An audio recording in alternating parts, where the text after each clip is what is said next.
परम पावन श्री वृंदावन धाम की भूमि पर परम पूज्य सदगुरुदेव भगवान द्वाराचार्य जगत गुरु निम्बारकाचार्य श्री मुकुंद देवाचार्य पीठाधीश्वर श्री राधेश्याम शरण देवाचार्य जी महाराज के मार्गदर्शन में विश्व प्रसिद्ध भगवान श्री कृष्ण की नगरी श्री धाम वृंदावन परिक्रमा मार्ग मिथिला कुंज आश्रम में निरंतर 24 घंटे अखंड श्री युगल नाम महामंत्र संकीर्तन 30 वर्षों से चल रहा है और अखंड अहर्निश 24 घंटे सदा श्री धाम वृंदावन में मिथिला कुंज में चलता रहेगा। आज विश्व भर में अनेकों मंदिर हैं, किंतु भागवत का कोई मंदिर नहीं है। तब हमारे पूज्य गुरुदेव के भजन संकल्प से ये भाव जागा कि श्री धाम वृंदावन में एक अलौकिक भागवत मंदिर बने, जिसमें वृंदावन आने वाले सभी भक्तगण एक साथ संपूर्ण भागवत श्लोक का दर्शन कर सकें। सदगुरुदेव के इस भाव को साक्षात करने के लिए विश्व में प्रथम बार श्री धाम वृंदावन मिथिला कुंज आश्रम में श्रीमद् भागवत महापुराण के 18,000 श्लोक शिलालेख लिखित भव्य दिव्य श्रीमद् भागवत महापुराण मंदिर बनने जा रहा है। आप सब भी इस दिव्य भागवत मंदिर में अपना तन मन धन से सहयोग कर श्री धाम वृंदावन में अक्षय पुण्य प्राप्त करें। एक श्लोक शिलालेख की सेवा राशि मात्र 5100 रुपए है, जिसमें आपके नाम से एक श्लोक शिलालेख पर लिखा जाएगा। इसी प्रकार से आप 2 श्लोक की दान राशि 11,000 रुपए, 5 श्लोक की दान राशि 25,000 रुपए, 11 श्लोक की दान राशि 51,000 रुपए और 21 श्लोक की राशि है 1,01,000 रुपए देकर अनंत पुण्य के भागी बन सकते हैं। कहा गया है कलयुग केवल नाम आधारा। हम सब भी श्री धाम वृंदावन में अपने नाम से या अपने पूर्वजों के नाम से या घर में समस्त विघ्न बाधाओं को दूर करने के लिए श्री धाम वृंदावन में अखंड संकीर्तन कराने का अलौकिक पुण्य प्राप्त कर सकते हैं। साथ ही आपके द्वारा प्रदान किया गया सेवा राशि से हरि नाम संकीर्तन के साथ साथ संतों का भोजन एवं गौ माता के लिए गौग्रास समर्पित किया जाएगा। आप निम्न राशि प्रदान कर सदस्यता ग्रहण कर सकते हैं। एक दिन का संकीर्तन राशि मात्र 1,500 रुपए, एक माह का संकीर्तन राशि मात्र 15,000 रुपए, 12 माह की संकीर्तन राशि मात्र 21,000 रुपए से आपके नाम से निरंतर अखंड श्री युगल नाम हरि नाम संकीर्तन के साथ साथ साल के 12 माह में 12 दिन 12 संतों का भोजन गौग्रास आदि सेवाएं आपके मरणोपरांत भी चलते रहेंगे। अतः आप एक छोटा सा संकल्प लेकर हमसे जुड़ सकते हैं और श्री धाम वृंदावन मिथिला कुंज आश्रम में आप आजीवन सदस्य रहेंगे। आप वृंदावन में जब भी आएंगे तो आपके रहने की निःशुल्क व्यवस्था रहेगी।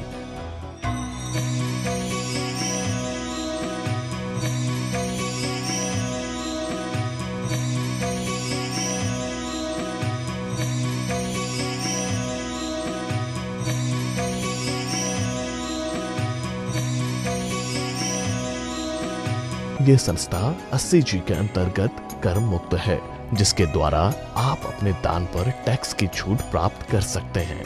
आपके दान राशि की रसीद आपको बाय पोस्ट संस्था द्वारा भेजी जाएगी। साथ में आपको संस्था का प्रमाण पत्र भी दिया जाएगा।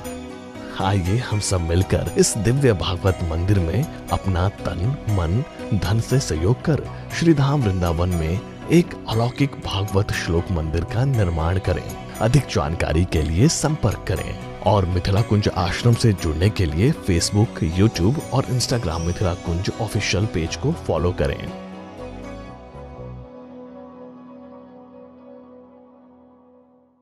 श्री वृंदावन बिहारी लाल की जय। जय जय श्री राधे, जय जय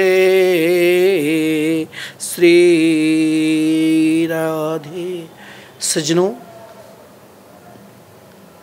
आज के सुंदर विचार में संत संदेश के माध्यम से आज हम आपको विशेष प्रवचन में भगवान नारायण की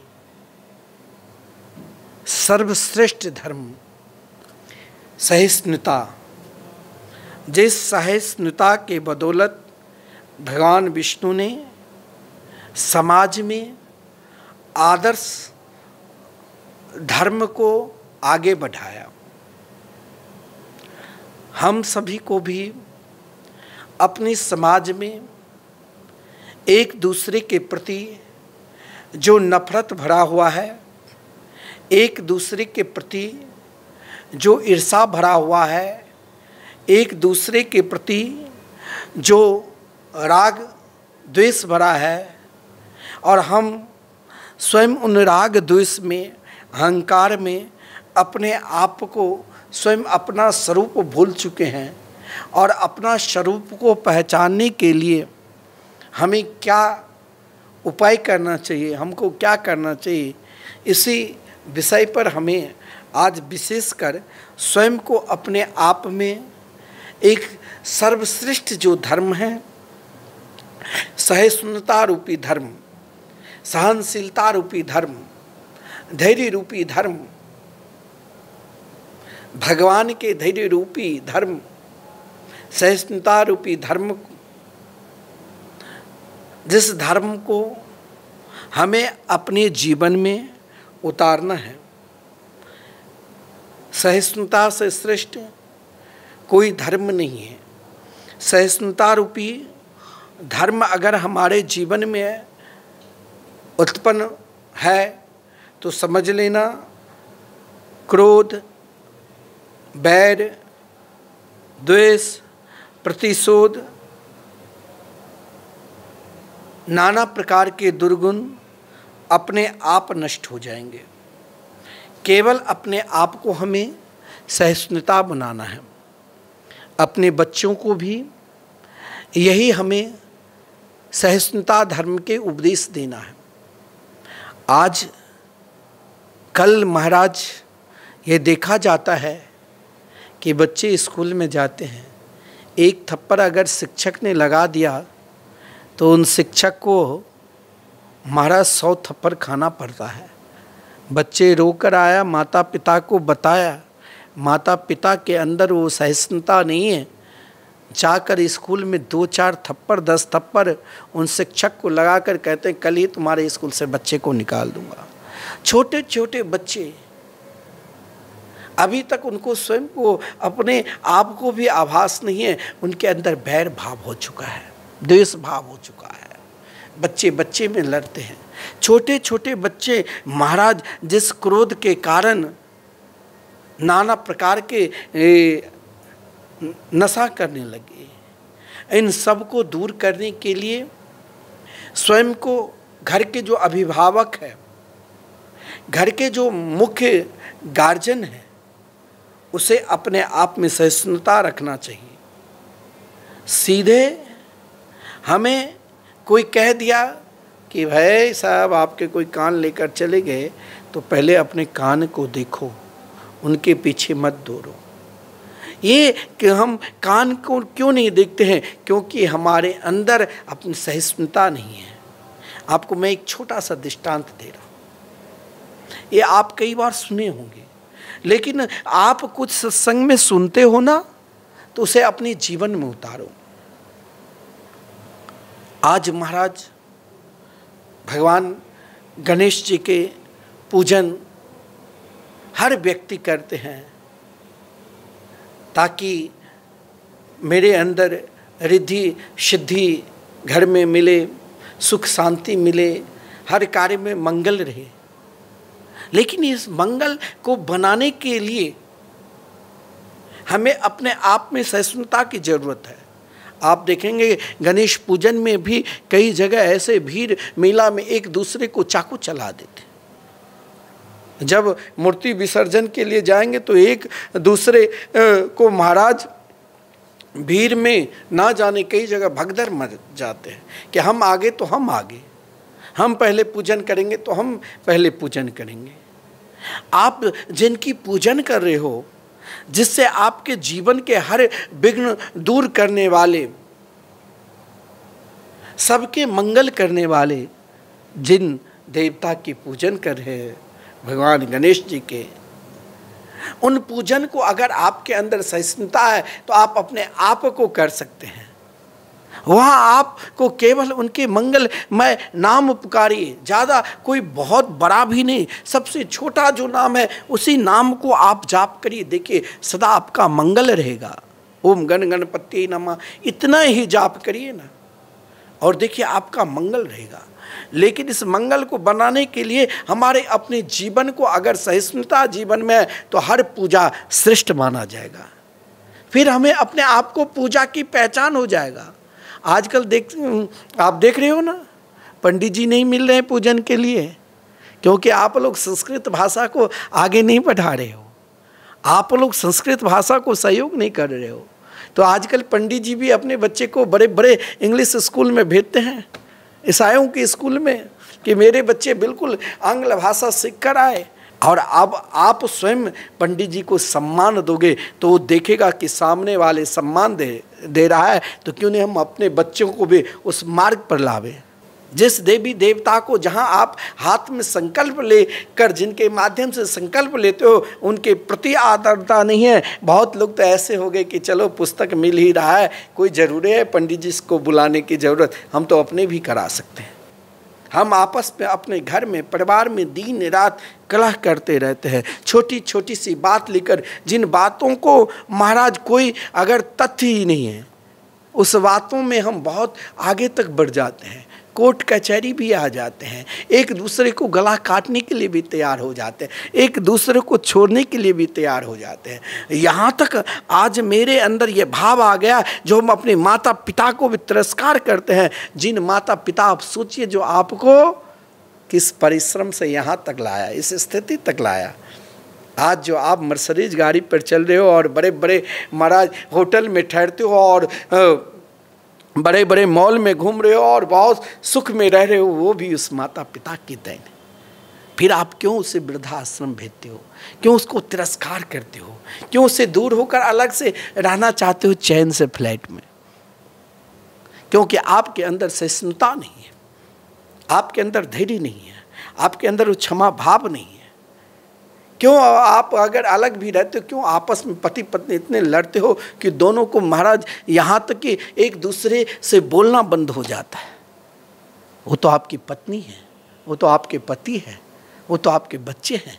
क्यों हम एक दूसरे को देखना तक नहीं चाहते हैं? क्योंकि मेरे अंदर सहिष्णुता नहीं है, मेरे अंदर वो क्षमा भाव नहीं है, मेरे अंदर वो धैर्य नहीं है। लेकिन हमारी संस्कृति, हमारे धर्म,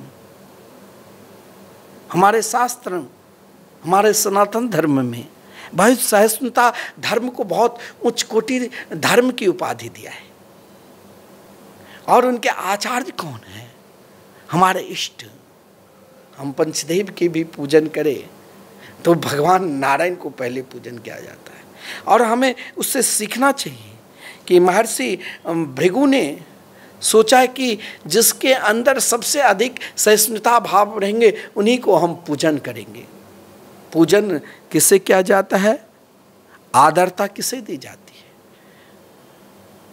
जिसके अंदर सहिष्णुता हो, जिसके अंदर क्षमा भाव हो। भृगु ऋषि ने यही भाव लेकर शिवलोक गए, ब्रह्मलोक गए। महाराज घूमते घूमते महाराज ऐसा कोई भी देवता को भी नहीं छोड़ा, संपूर्ण लोक गए, शिवलोक, ब्रह्मलोक, बड़े बड़े देवताओं के लोग, लेकिन सबके अंदर देखा भाई ये क्रोध ही क्रोध, किसी के अंदर सहिष्णुता नहीं। एक क्षण के लिए विचलित हुए। समाज में जैसे हम विचलित हो जाते हैं, क्या होगा? आज देखिए राज्य राज्य में बलात्कार चल रहे हैं, समाज में एक दूसरे को नफरत भरे रूप में देख रहे हैं, एक दूसरे को कोई इस जाति का है, कोई इस धर्म का है, एक दूसरे के जाति की वेदना सुनना पड़ता है। क्यों? क्योंकि हमारे अंदर सहिष्णुता नहीं है। अपने अंदर सहिष्णुता लाने के लिए हमें प्रारंभ से ही क्यों ना, जिस बच्चे को हम रोज लंच बॉक्स तैयार करके स्नान करे ना करे, वस्त्र बढ़िया पहनाकर उंगली पकड़कर प्रतीक्षा करते रहते हैं कब इनकी गाड़ी आएगी, बस आएगी, इस पर बैठाकर बच्चे को भेजेंगे स्कूल। गाड़ी वाले को बार बार फोन करते रहते, कहाँ आ गए हो, किधर है तुम्हारी गाड़ी। कुछ यही देर हुई तो सहिष्णुता नहीं रहती, क्रोध आ जाता है। ये हमारे अपने आप को सहिष्णुता चाहिए, हमारे अपने अंदर धैर्य चाहिए। 1 मिनट कोई कार्य में विलंब हुई तो हम अपने आप को क्रोध में आ जाते। हम सोचते नहीं इस कार्य में विलंब क्यों हुआ, कारण क्या छुपा हुआ है। कारण नहीं देखकर हम स्वयं अपने आप को विचलित हो जाते हैं, हम स्वयं अपने आप को दुखी हो जाते हैं। हमारे अंदर सहिष्णुता लेश मात्र है नहीं। सहिष्णुता हमारे अंदर आ जाए तो समझ लो हमने संपूर्ण धर्म प्राप्त कर लिया, हमने संपूर्ण तीर्थ में घूम दर्शन कर लिया, हमने संपूर्ण देवता की आराधना कर लिया। इतने श्रेष्ठ धर्म हमारे अंदर सहिष्णुता धर्म को विषय में कहा गया। और स्वयं महाराज ऋषि भृगु ने यही सहिष्णुता की प्रचार के लिए, परीक्षा के लिए महाराज सभी लोग गए। शिवलोक भी गए, ब्रह्मलोक भी गए और विष्णु लोक भी गए। और विष्णु लोक किस समय गए, अब आप बताओ कि क्या धैर्य था भगवान विष्णु। लक्ष्मी जी के गोद में स्वयं अपने मस्तक रखकर लेटे हुए थे। और उसी समय महाराज आदरणीय भृगु जी पहुँचे और भृगु जी ने कुछ कहा नहीं, जोर से भगवान के वक्षस्थल पर एक लात जिमा दिया। जो ही एक लात जिमाए भगवान मुस्कुराते हुए, पहला धर्म, कोई कुछ कहे तो सीधे उत्तर नहीं दो, पहले उसमें देखो किस उद्देश्य से इसने हमें डांटा, किस उद्देश्य से ये हमें क्या कह रहे हैं। हम तो 2 मिनट मुझसे अधिक बढ़ जाते हैं। भगवान विष्णु ने महर्षि भृगु जी के देखकर, जिन भृगु ने उनके वक्षस्थल पर, छाती पर जोर से लात मारा, लेकिन भगवान विष्णु ने कहा, प्रभु ये सुकोमल चरणारविंद मक्खन की तरह एक कठोरता रूपी हृदय पर आपने लात जिमा दिए, यह महाराज आपको बहुत चोट लगे होंगे। भृगु ऋषि मौन हो गए थे। और भगवान विष्णु ने कहा, आहा क्या सुंदर, आज मैं अपने स्वरूप को 2 वस्तु से सजाऊंगा। एक पहला वस्तु, भगवान ने सोचा कि ये जो हमारे दिव्य कौस्तुभ मणि है, जिसमें ना कोई धागा ना कुछ, भगवान अपने कंठ के पास रखते हैं। आप कहेंगे भगवान निरंतर कौस्तुभ मणि को अपने निकट क्यों रखते हैं। भगवान ये दिखाना चाहते हैं, जिन भक्त के अंदर भी या समाज के प्रति सहिष्णुता भाव रहेंगे, क्षमा भाव रहेंगे, उन भक्त को मैं निरंतर अपने निकट रखता हूँ, उसे डरने की जरूरत नहीं। और महाराज भृगु जी के भगवान के वक्षस्थल पर जो लात मारने वाले भृगु जी से क्या कहा कि ये चरण चिन्ह मेरे लिए तो नित्य स्वरूप बनकर रहेगा। आहा, भृगु लता नाम ही पड़ा। भृगु जी ने केवल क्षमाशीलता की परीक्षा करने के लिए महाराज, ऐसा नहीं कि शिवलोक नहीं गए, ऐसा नहीं है कि ब्रह्मलोक नहीं गए, शिव जी भी नहीं पहचाने, ब्रह्मा जी नहीं पहचाने, लेकिन भगवान विष्णु ने तुरंत पहचान लिया। और भगवान विष्णु के उन भाव को देखकर भृगु ऋषि, जो निरंतर हर पल हर क्षण एकमात्र सज्जनों भगवान की ही मंगलमय, मधुरमय, आनंदमय नाम की ही रसास्वादन करते हैं, फिर भी आज अपने इष्ट की ही परीक्षा लेने के लिए गए। लेकिन भगवान तो भगवान हैं। उन भृगु जी ने कहा, प्रभु ये चिन्ह आप मत रखिए, मुझे शर्म और लज्जा आ रही है। भगवान ने कहा, ये तो आपकी कृपा है, आप तो मेरे ऊपर कृपा की है। भगवान की क्षमाशीलता देखिए, लात मारने वाले को कह रहे हैं कि आपने तो कृपा की है। आज आपके ये चरणार बिंद के रस को मैंने प्राप्त किया हूँ, अपने आप को भगवान धन्य मानने लगे। भृगु जी लज्जित हो गए। भृगु जी ने कुछ नहीं बोला और भृगु जी ने संपूर्ण देवताओं के मध्य में कहा कि मैंने सहिष्णुता धर्म की पहचान आज क्या है। बोले कहाँ? बोले भगवान नारायण से, भगवान विष्णु से। भगवान विष्णु को देखकर मैंने अपने जीवन में सहिष्णुता धर्म अपनाया हूँ। क्षमाशील क्या होना चाहिए? क्षमाशील अगर आपको अपने जीवन में प्राप्त करना है तो भगवान नारायण की आराधना करो, भगवान नारायण की उपासना करो, भगवान नारायण के नित्य उनके मंगलमय नाम के आश्रित हो जाओ।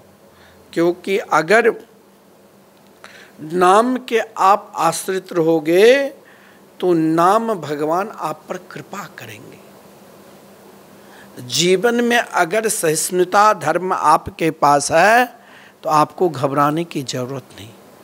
फिर आप ये समझ लेना कि मेरे पास मेरे भगवान हैं, और जिसके अंदर क्षमाशील धर्म है वही व्यक्ति महाराज श्रेष्ठ कार्य अपने जीवन में कर सकते हैं।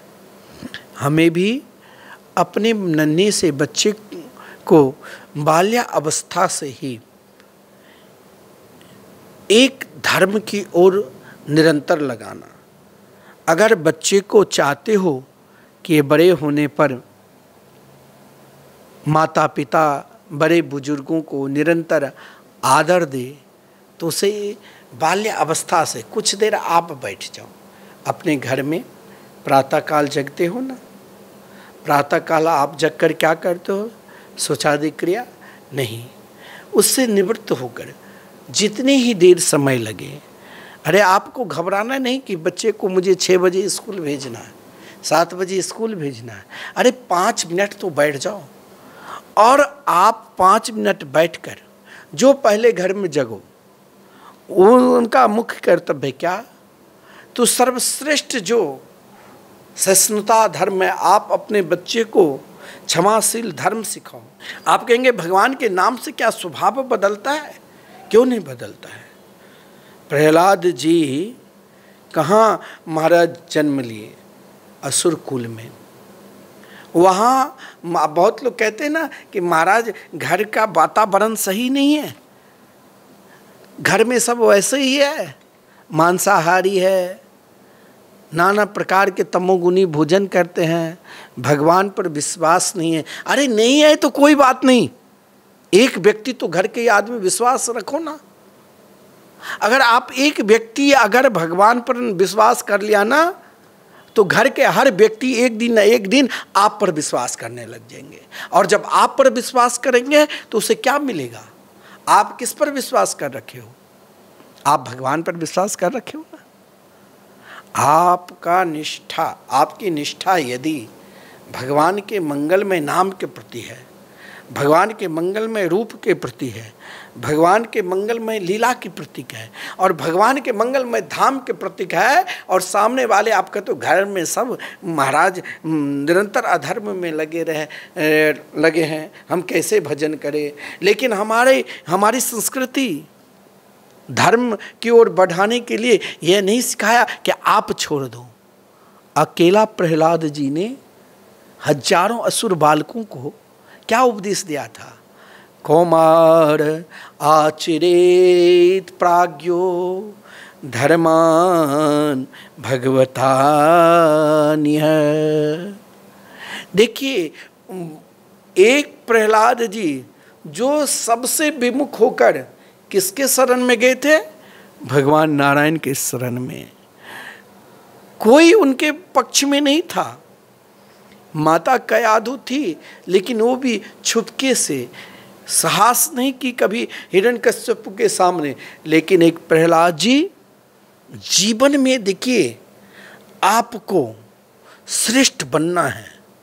जीवन में आपको स्वयं को, अपने आप को, अपने बल पर, अपने आत्मबल को निरंतर मजबूत रखना है, तो केवल आपको भगवान के मंगलमय नाम पर विश्वास करना पड़ेगा। और आपने विश्वास कर लिया तो एक दिन जो व्यक्ति आपको कुछ नहीं मानते हैं ना, वो आपके पीछे पीछे चलने लग जाएंगे। आपको बिल्कुल महाराज, जैसे प्रहलाद जी जब सभी को कहा कि महाराज आप लोग छोटे छोटे से शुरुआत किया, जीवन में हर चीज़ सबसे छोटे से शुरुआत करो, और प्रहलाद जी ने सबसे छोटे छोटे बालकों से शुरुआत किया था। कई बालक ने अपने अपने जीवन का अनुभव का प्रश्न भी किया था ना, कि महाराज आप कहते हो बाल्यावस्था से ही भगवान के भजन करना चाहिए, क्योंकि ये मानव शरीर अति दुर्लभ है। इन 84 लाख योनि में 2 अरब 98 करोड़ जन्म तक जब हम जन्म लेते हैं, मरते हैं, तब भगवान ने स्वयं को कृपा की है। ये भगवान की कृपा है। भगवान ने स्वयं को कृपा किया है और तब मानव शरीर दिया। लेकिन प्रहलाद जी ने अकेला जब समाज को एक सूत्र में बांध सकते हैं, तो आप क्यों नहीं बांध सकते हैं? आप क्यों समाज में नफरत फैला रहे हो? आप क्यों समाज को दूर कर रहे हो? आज हमारे समाज में कोई कहते हैं महाराज जाति जनगणना कराओ, कोई कुछ बोलते हैं, कोई कुछ बोलते हैं। अरे हम सब सनातनी हैं, हम सब हिंदू हैं, हमें बांटो नहीं। हाँ ठीक है, हम धर्म की उपासना में सब, क्योंकि हमारी संस्कृति में, हमारे सनातन धर्म में अनेक देवी देवता है, सबकी उपासना की जाती है, लेकिन हमारा सबके एक ही स्थान पर जाना होगा, एक ही स्थान को प्राप्त करना होगा। इसलिए हमें बांटना नहीं चाहिए। अपने आप को बट जाते हैं क्योंकि हम उससे श्रेष्ठ वस्तु को नहीं प्राप्त कर रखे हैं। वो श्रेष्ठ वस्तु क्या है? भगवान के मंगलमय नाम। और प्रहलाद जी ने छोटे छोटे बालकों के साथ शुरुआत किया था, और वही बालक महाराज प्रहलाद जी के साथ समाज में जन जन में हरिनाम संकीर्तन करके महाराज हिरण्यकश्यप को हिला दिया था। हमें ये अगर अपने डर को महाराज दूर करना है, अपने भाई को दूर करना है, तो क्या बोल रहे हैं? जय जय श्री राधे, जय जय श्री राधे।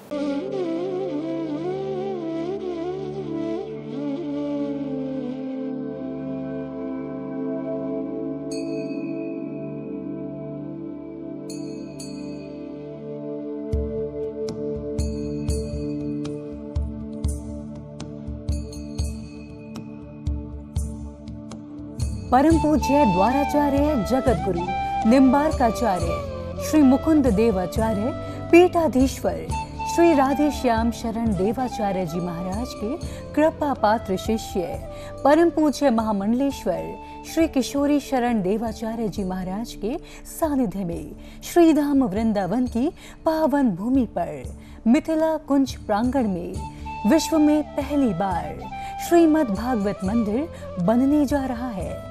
इस प्रांगण में श्रीमद् भागवत के 18,000 श्लोक शिलालेख किए जाएंगे।